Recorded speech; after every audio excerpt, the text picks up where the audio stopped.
कोई दीपक की जरूरत नहीं, और आप अपने सामने काली का बिंब प्रत्यक्ष 5 मालाओं के बाद देख सकते हैं। इतना तेजस्वी मंत्र, बिल्कुल सामने साक्षात विग्रह नहीं आएगा, जैसे महाकाली खुद खड़ी हो जाए ऐसा नहीं आ सकता, तो बिंब पूर्णतः सामने साकार आ जाएगा, जैसे बोल रही है आप सुन रहे हैं, ठीक ऐसा विग्रह आ जाएगा। काला कपड़ा करना पड़ता, अगर देख लो तो फर्क पड़ता है, मजबूरी। काले वस्त्र मतलब काली ये काले वस्त्र इसलिए कि वह विरक्ति का मंत्र है। ये काला रंग जो है विरक्ति का मंत्र है, बैरागी का मंत्र है, शमशान मंत्र है, शमशान वस्त्र है।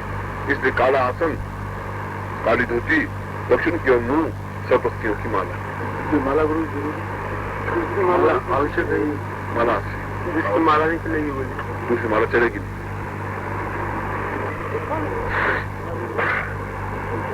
मगर इसको ये मैं ऐसा तेजस्वी ये मंत्र इसलिए बता रहा हूं कि यदि आप किसी कंफर्म कभी करना चाहें, महाकाली जैसी सिद्धि को जब 1.25 लाख मंत्र जब करने पर बिंब विधान स्पष्ट होता है, तो साधक साधना के माध्यम से केवल 500 बार में बिंब विधान स्पष्ट हो जाता है। इसमें स्फटिक मेरा सुनाए हुए आधा स्फटिक आधा वो है, मगर ये सब खड़े होकर बात करेंगे नहीं, बिंब बोलेगा नहीं। बिंब का मतलब है कि तस्वीर नहीं, तस्वीर के सामने जैसे आप अंधेरे में आपको हम देख ले, आप जिंदा हैं और आप चल रहे हैं, आपको बिंब होगा। अंधेरे में बिल्कुल लाइट में तो आप साक्षात हैं, तो अंधेरे में आप हैं वहीं पर बिंब दिखाए। आप जितना मंत्र आप ज्यादा करेंगे उतने भी विधान ज्यादा स्पष्ट हो जाएगा। यह तो 5 की जगह 5 में ही बिंब दिखाई दे जाता है। आप 6, 7, 8 करिए, जब तक आपको बिल्कुल प्रत्यक्ष नहीं दिखाई दे, जब तक आप कर लीजिए। 11, 12, 15 मानव की जरूरत है, कोई ज्यादा जरूरत है नहीं। मगर यह अपने आप में एक शमशान जागरण मंत्र है, इसलिए घबराने की कोई जरूरत नहीं है, नुकसान कुछ नहीं हो सकता, घर में इस मंत्र को जाप कर सकते। मगर ये मंत्र की तेजस्विता बता रहा हूं कि मंत्र में ताकत है, वो बता रहा हूं।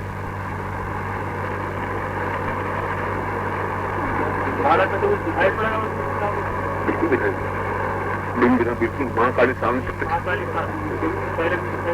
ये कुछ नहीं और दिखाई दे, घबराने की जरूरत है, क्या दिखाई देंगे? दोस्त नहीं है, केवल 5 मालाएं, एक दिन 2 घंटे की बात है। आप देख सकते हैं, मैं कल यही हूँ, आज रात को करके देख सकते हैं। इसलिए कल में प्रमाण आपके सामने प्रत्यक्ष हूँ। मुझे मालूम है इस मंत्र में ताकत, तो मैंने आजमाया है ना, इसलिए मुझे मालूम है। साबर मंत्रों पर जब रचना आएगी, इसलिए मैंने साबर साधना रखना ही नहीं चाहता था शिविर, मगर मैंने कहा कि बाकी सब शिविर रख दिए थे कि ये शिविर बाकी रह जाएगा। यह भी अपने आप में उतना ही ताकतवान मंत्र है और मनुष्यों के लिए ज्यादा उपयोगी है। इसलिए उपयोगी है, उन मंत्रों में टाइटनेस बहुत है, ऐसा बैठना चाहिए, पन्नों से लगाना चाहिए, ध्यान लगाना चाहिए, ध्वनि ऐसी होनी चाहिए, ये माला इसमें लंबे चौड़े ज्यादा है, इसमें विधान बहुत कम है। ये सीधे सरल मंत्र है, तेजस्वी मंत्र है, ताकतवान मंत्र है। और क्यों ताकतवान मंत्र है? आप बैठ जाइए, पीछे आपको असुविधा होती है लोगों को। इसलिए कि युग के अनुसार मनुष्य परिवर्तित हो गया है, मंत्र परिवर्तित नहीं हुआ, ये डिफरेंस हो गया। सत्ययुग में व्यक्ति का देवत्व तो ज्यादा था, इसलिए उन मंत्रों का प्रभाव एकदम से ज्यादा होता था। मगर अब मनुष्य में राक्षसत्व ज्यादा बढ़ गया। अब तो यदि सांप अगर आदमी को काट ले तो मनुष्य का कुछ नहीं बिगड़ेगा, सांप मर जाएगा, क्योंकि मनुष्य में इतना ज्यादा जहर है कि सांप को तरफ। और सांप से तो प्रश्न करते हैं कि अरे भाई सांप, तू शहर में गया नहीं, फिर तुझे इतना जहर कहां से आ गया? लोगों से मिला ही नहीं, एक तो साधकों से तो मिला ही नहीं कभी, तुझ में जहर आया कहां से? उन लोगों से मिलने पर तो आ जाता, तो विश्वास कर लेते तुझे। इतना जहर मनुष्य में बढ़ गया है, छल, झूठ, असत्य, कपट, कहता कुछ है, करता कुछ है, मन में कुछ और है, कहता कुछ और है। कितना जहर है, हम इस बात की कल्पना नहीं कर रहे। इसलिए हमें पशुत्व ज्यादा है, राक्षसत्व ज्यादा है। जब राक्षसत्व ज्यादा है तो राक्षस मंत्र जल्दी इफेक्टेड होता है, ये युग के अनुसार परिवर्तित हो गया है। इसलिए साबर मंत्र जल्दी इफेक्टेड होता है। कारण ये है ये मंत्र विश्वामित्र के समय में उतनी ज्यादा जटिल विधान थे जितने हमारे लिए वेदोक्त मंत्र विधान। विश्वामित्र को बहुत ज्यादा कठिनाई उठानी पड़ी थी इन मंत्रों को सिद्ध करने में। ये मंत्र जल्दी सरल हो जाते थे क्योंकि उसमें मनुष्यों का एटमॉस्फेयर और वातावरण वैसा था। अब वातावरण वैसा बन गया है, इसलिए उन मंत्रों की अपेक्षा ये मंत्र जल्दी इफेक्टेड हो जाते हैं। देवता को सिद्ध करना मुश्किल है, भूतों को सिद्ध करना आसान है, क्योंकि मनुष्य समान धर्मी बन गया है। वैसा मनुष्य बन गया है जैसे उनकी प्रवृत्तियां हैं, जैसे उनकी भावनाएं, जैसे उनके चिंतन है, वैसे ही बन गया है। हमने तो फिर भी छल कपट की बात रही, उसने तो 12 साल तक छल कपट किया ही नहीं। मैं तो केवल देखना चाहता था जीवन में कि ये भी सिद्ध करके देख लूं कैसा होता है कि नहीं होता है। ये इंटरेस्ट था और मजबूरी हो गई। बाकी तो मैं 4 साल बाद इसको फ्री कर सकता था, मगर मैंने सोचा चल रहा है तो चल रहा है, मेरे को तकलीफ क्या है, कोई मुझे खाने को मांग नहीं रहा है, तो मुझे कोई नुकसान पहुंचा नहीं रहा। नुकसान में पहुंचाता ही नहीं है, उनकी सेफ्टी बरतता है। हम असुरक्षित कभी जीवन में होते ही नहीं जब तक वो साथ नहीं। कार्य तो इससे संपन्न होता ही है, जो भी कुछ माँ से मांगेंगे नहीं होता, केवल प्रत्यक्ष दर्शन। केवल प्रत्यक्ष दर्शन में अगर इससे आप कुछ मांगेंगे तो ये फलप्रद तो है नहीं मंत्र। फलप्रद मंत्र तो अलग है। कार्य से कार्य सिद्धि हो, ये कार्य सिद्धि मंत्र अलग है, वो मैंने आपको बताया नहीं है वो चर्चा आई नहीं है। केवल इसके तो आप उनकी झलक देख सके स्पष्ट रूप से कि जा रही है, देख रही है, खड़ी है, आंख पल हिल रही है, होठ हिल रहे हैं, हाथ हिल रहे हैं। अब इसमें तो आप देखेंगे तो हिल नहीं रहे कुछ, उसमें जरूर हिलते हुए नजर आएंगे। ठीक मनुष्योचित ये डिफरेंस है, ये बहुत बड़ा डिफरेंस है। ये हमारे जीवन में इतना भी हम देख लें, ये बहुत बड़ी बात है। कार्य सिद्धि के लिए तो काली को कार्य सिद्धि करने के लिए सावर मंत्र है, मगर थोड़े तीक्ष्ण ज्यादा है। उसके लिए हमें और ज्यादा कॉन्शियस रहना पड़ेगा और ज्यादा सावधान रहना पड़ेगा, मगर वो सावधानी के साथ भी उन कार्यों को सिद्ध कर सकते हैं, सफलता मिल सकती है। इसलिए आपका गृहस्थ जीवन, मैंने शुरू में कल सुबह बताया था आपको, आज सुबह बताया था कि आप 20 साल में जाकर के 20 लाख रुपए से ज्यादा इकट्ठा कर नहीं सकते, संभव नहीं है। व्यापार के माध्यम से और नौकरी के माध्यम से, साधना के माध्यम से संभव। ये अलग बात है कि आपको सही अर्थ में गुरु मिले, और यह गुरुत्व नहीं है कि अगर आप किस लालच में आए कि साधना गुरु जी से सीख लेंगे और शिष्य बन जाए, ये नहीं है। ये मेरा मूल मंतव्य भी नहीं है, ये मेरा मूल आदर्श नहीं है, ये मेरा लक्ष्य नहीं है। मेरा मूल लक्ष्य तो आपको साधनात्मक उस लेवल पे पहुंचाना है, ऐसे दियों को बनाना है जो रोशनी दे सके समाज को, जिनमें वास्तव में दमखम हो, क्षमता हो। ये जरूरी है साथ में, क्योंकि छल युक्त जीवन बहुत है। उस जीवन में कभी कोई तांत्रिक टकरा जाए तो मुश्किल कर लेता है, टकरा सकते हैं। उस समय आपके पास शस्त्र हो, उनका राजन प्रयोग करने की जरूरत नहीं है। यदि कोई सिर पर आ ही जाए तो उनको जवाब दे सकें कि ठीक है तुम आ जाए तो तुम देखो। इसलिए मूलतः सारी साधनाओं को मैंने देवत्व साथ में रखा, और ये साधनाएं भी जीवन के स्तर को ऊंचा उठाने में विशेष रूप से सहायक है, और हमारा जीवन का स्तर पूर्ण प्राप्त करे, क्योंकि जीवन का लक्ष्य तो सिद्धासन पहुंचना है। आप अगर ये कल्पना करिए कि 24 घंटों में आप बिना थके 3 बजे 4 बजे उठ जाते हैं, उठ करके साधना कर लेते हैं, दिन भर हंसी खुशी के साथ, इतना आनंद के साथ व्यतीत होता है। इसको 1000 गुना करके सिद्धासन की कल्पना करिए कि कितना आनंददायक जीवन होगा आपसे। कहीं कोई तनाव नहीं, कोई चिंता नहीं, कोई समस्या नहीं, जीवन का एक बहुत आनंददायक पहलू जिसको सिद्धासन करते हैं। इससे करोड़ गुना ज्यादा आनंददायक जीवन, जो वास्तव में जो जीवन है, जहाँ सिद्ध योगा झील है, जहाँ स्नान करने से स्वतः रोग समाप्त हो जाते हैं, जहाँ कल्प वृक्ष है, जहाँ जो याचना करें वो चीज मिल जाती है।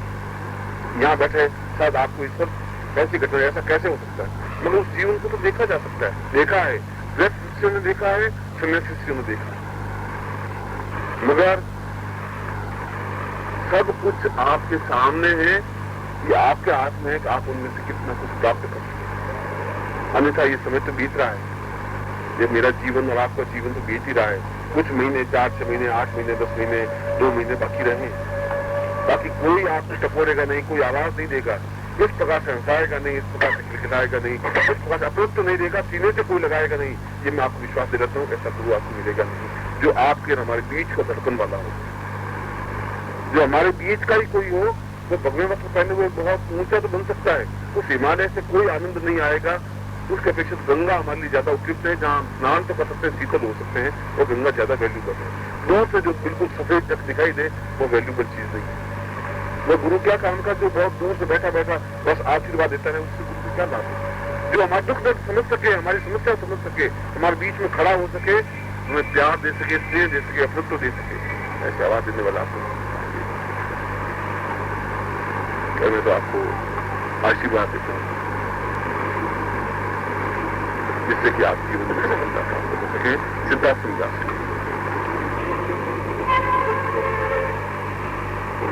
मृगाक्षबिंदो प्रभवार्ति विष्णु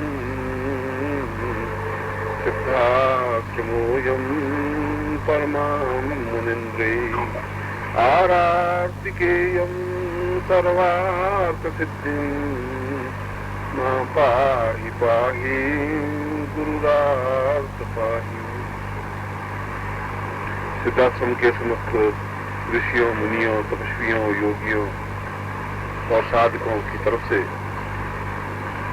उनके ज्ञान तपस्या के प्रकाश पुंज की तरफ से मैं सभी शिष्यों को आशीर्वाद देता हूं कि वह तत्पुंज आपको प्राप्त हो और आप जीवन में सफलता प्राप्त हो।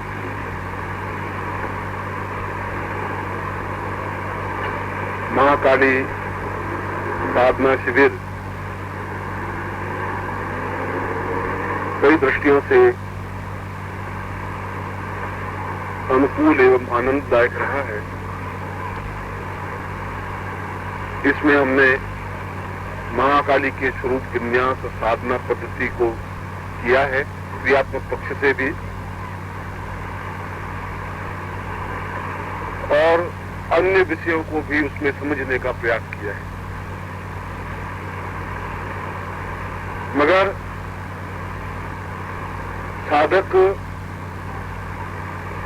और शिष्य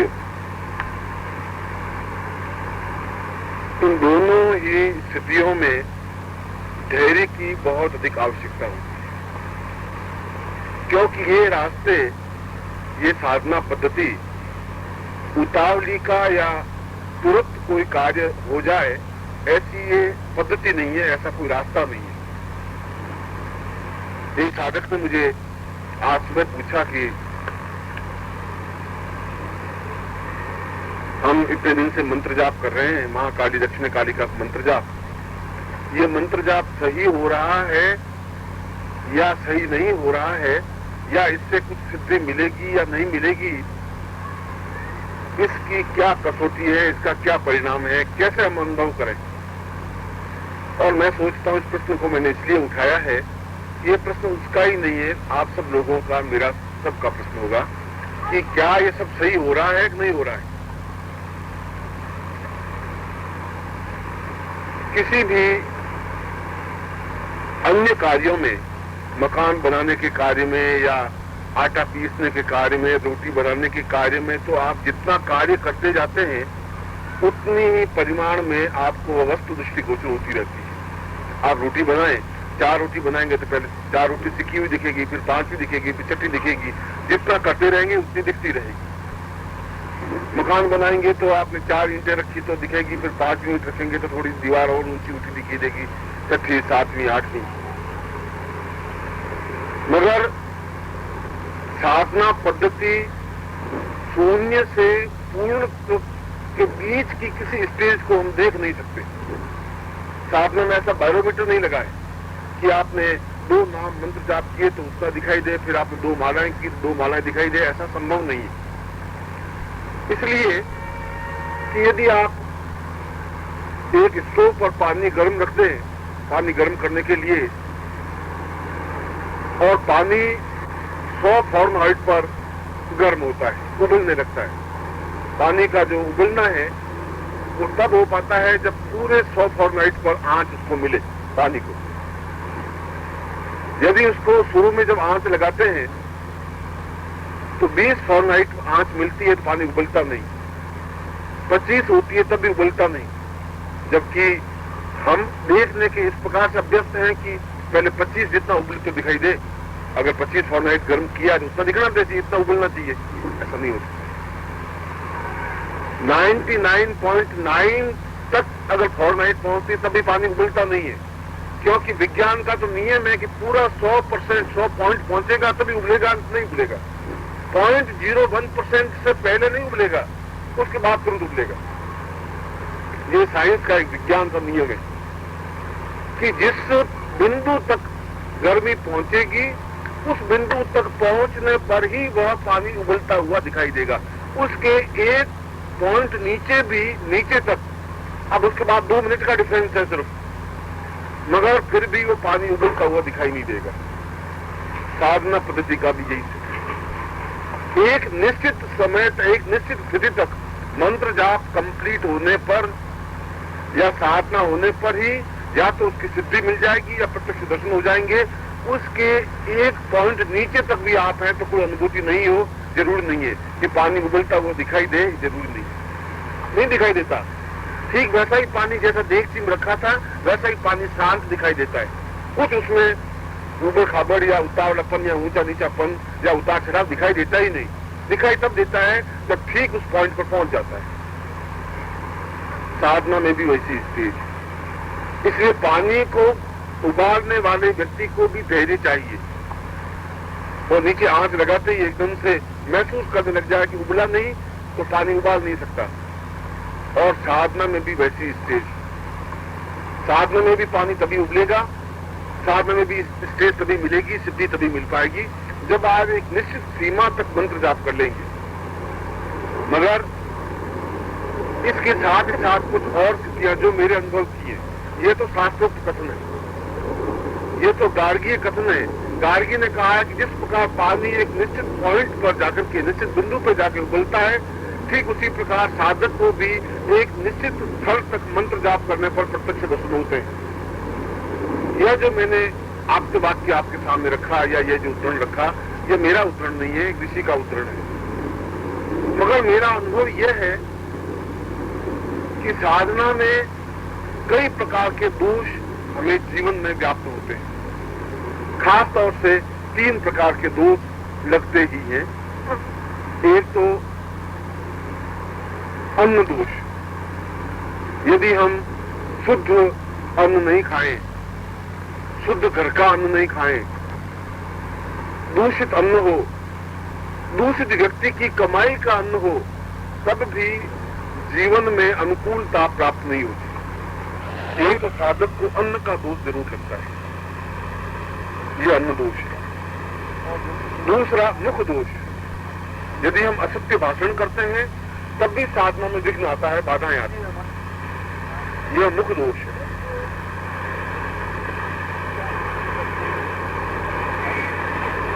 और तीसरा संसर्ग दोष। गलत आदमी अगर साथ में होगा, उससे बातचीत करेंगे, उसके साथ रहेंगे, तब भी दोष व्याप्त होता है। 3 दोषों से व्यक्ति बचता है तो साधना में हो सकता है। इसलिए जब शाम सुबह प्रश्न किया कि कितना मंत्र जाप करने पर महाकाली प्रत्यक्ष होती है, तो महाकाली के लिए साधना में बताया गया 1.25 लाख मंत्र जप करने पर सिद्धि मिल जाती है। यह 100 फॉरनाइट राइट पॉइंट है। वहाँ 100 पॉइंट है तो यहाँ 1.25 लाख मंत्र जाप। मगर 1.25 लाख में कभी कभी सिद्धि नहीं मिलती है, क्योंकि हमारे जीवन में कुछ अन्न, कुछ विचार, कुछ थिंकिंग, कुछ विचार रहते हैं, इसीलिए समस्या पैदा होती है। यदि हमारा शुद्ध निर्मल चित्त है, अगर हमारा बिल्कुल हृदय है, क्योंकि हृदय उसको कहते हैं जो थोड़ी सी भी किसी को चिंता चेहरे पर देख करके आंखों में आंसू छलछलाते हैं, उसके पास हृदय है। ये हृदय की परिभाषा है। किसी को चेहरा खिला हुआ देखते हैं तो उसका चेहरा भी खिल जाता है, और अपने विचारों से, भावनाओं से दूसरों के टेंशन को, तनाव को दूर करने का प्रयत्न करते हैं। मैं खुश हूं, सामने वाला खुश रहना चाहिए, ये भावना है, वह तो हृदयवान व्यक्ति है। बाकी बुद्धिजीवी व्यक्ति हो सकते हैं, कुत्सित व्यक्ति हो सकते हैं, हृदयवान व्यक्ति नहीं है। जीवन की एक कसौटी है, जीवन की एक परिभाषा है कि यदि हम दिन भर में किसी एक व्यक्ति को भी मुस्कुराहट दे सकते हैं तो हमारा वह दिन सफल है, साथी। इसलिए अगर 1.25 लाख मंत्र जप में भी सिद्धि नहीं मिले तब भी मंत्र जाप करते रहना चाहिए। निश्चित रूप से मंत्र सही है, आपका रास्ता सही है, इस रास्ते पर चलकर के अन्य साधक सफल हुए हैं, आप भी सफल होंगे। और प्रश्न दूसरा पैदा होता है कि प्रत्यक्ष सिद्धि करके क्या लाभ होगा? देवी को प्रत्यक्ष, जैसे मैंने कल बिंब बताया था कि साबर साधना के माध्यम से भी देवी का बिंब दिखाई दे सकता है। इस दक्षिणे काली के माध्यम से देवी को साक्षात प्रकट देखा जा सकता है। और इसकी सबसे बड़ा गुण, इसकी सबसे बड़ी खूबसूरती इस पॉइंट पर है कि हम एक मनुष्य रूप में रहकर देवता रूप को साक्षात देख सकें और आत्मसात कर सकें। ये जीवन की सबसे बड़ी उपलब्धि है। बाकी तो 1 लाख रुपए पास में होने से क्या हो जाएगा? यदि आपके पास लाख रुपए हैं, आप सोने के टुकड़े तो खाएंगे नहीं, खाना तो आपको गेहूं की रोटी ही पड़ेगी और सब्जी खाएंगे। ज्यादा से ज्यादा आप जोर लगा देंगे तो 3 सब्जियां बना देंगे, और ज्यादा जोर लगाएंगे तो रोटी को दोनों तरफ से चिपट लेंगे, ऊपर थोड़ा मक्खन का टुकड़ा ले लेंगे। फिर भी लाख रुपए वाला भी सोने के टुकड़े नहीं खा सकता, चांदी के टुकड़े नहीं खा सकता। एक एहसास होता है, एक मस्ती होती है, एक मेलकपति होती है, प्राप्त भी एक मस्ती होती है जिसको आत्मानंद कहा जाता है। जब सिद्धि प्राप्त करते हैं तो सारे तनावों से मुक्त हो जाते हैं, जीवन का एक स्वर्णिम पृष्ठ प्रारंभ कर लेते हैं, मनुष्य लोक से या मनुष्य जीवन से एक देव जीवन में प्रवेश कर जाते हैं। इसीलिए कहते हैं कि अच्छे व्यक्ति का संपर्क, अच्छे गुरु का 2 मिनट का साथ भी जीवन को पुण्यदायक बना देता है। हम 2 मिनट भी साथ रहते हैं तब भी कुछ न कुछ नवीन ही चीज सीखने को मिलेगी, उच्च कोटि की चीज ही मिलेगी, ऐसी चीज मिलेगी जिससे आत्म कल्याण और समाज कल्याण हो सकता है। अगर कुछ मिलेगा तो कुछ नवीन मिलेगा, घिसा पिटा नहीं मिलेगा। यह जीवन की उपलब्धि, और इस जीवन की उपलब्धि के लिए ही इस हमारे जैसे व्यक्तियों को साधनात्मक पथ अपनाना चाहिए, और यही साधनात्मक पथ है। इसलिए उस प्रश्नकर्ता को मैं इस प्रश्न के माध्यम से जवाब दे रहा हूं कि सवालात करते ही साधना बंद नहीं कर देनी चाहिए। हमारे जीवन की जो कुछ न्यूनताएं, इस जीवन के भी और पिछले जीवन के भी, पिछले जीवन के भी दोष हमारे जीवन के साथ व्याप्त होते हैं। कई बार एक छत के नीचे पति पत्नी रहते हैं, लड़ते झगड़ते रहते हैं, बाप बेटा लड़ते झगड़ते रहते हैं, सुख नहीं मिलता है। हम शादी करके लाते हैं, अपनी आंखों के सामने देख करके, पूरा चेक करके, अच्छी तरह से विचार करके इंटरव्यू लेकर के आते हैं, और उसके बाद भी उसके 6 महीने बाद लड़ाई झगड़े शुरू हो जाते हैं, तलाक शुरू हो जाती है, छूटा छेड़ा करने लग जाते हैं। ये सारी स्थितियां क्या है? ये पूर्व जन्म के दोष, पूर्व जन्म के पुण्य से या दोष से पैसा, धन, संपत्ति, यश, मान, मर्यादा, प्रतिष्ठा, सम्मान, इज्जत, पत्नी, पुत्र, बंधु, बांधव, विद्या और ऐश्वर्य पाते। व्यक्ति प्रयत्न करने से अगर कुछ मिलता है तो मजदूर 8 घंटे 10 घंटे मेहनत करता है, पत्थर ढोता है, हमसे ज्यादा मेहनत करता है, और शाम को 20 रुपए लेके घर आता है।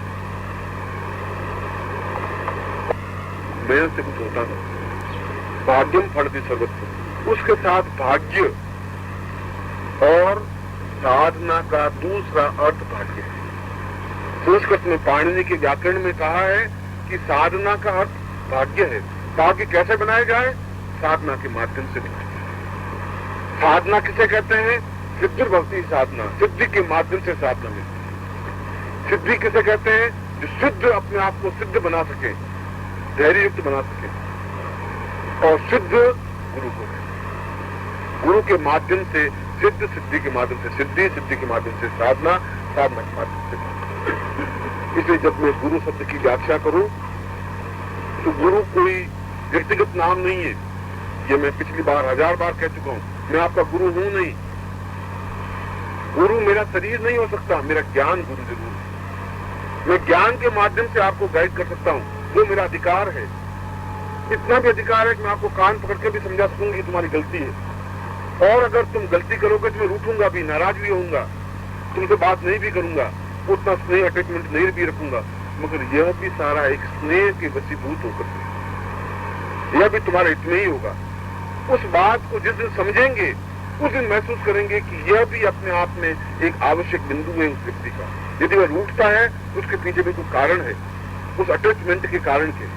जो तुमसे मैंने इतना अधिक अटैचमेंट दिया है कि मैं तुमसे प्राप्त करना चाहता हूँ, उतना ही प्रेम, उतना ही वापस देने का अधिकार भी हूँ। उसमें न्यूनता नहीं चाहता हूँ, उसमें स्वार्थ नहीं चाहता हूँ, छल नहीं चाहता हूँ। ओम परम तत्वाय नारायणाय गुरुभ्यो नमः। ओम ह्रीं मम प्राण देह रोम प्रतिरोम चैतन्य जाग्रय ह्रीं ओम नमः।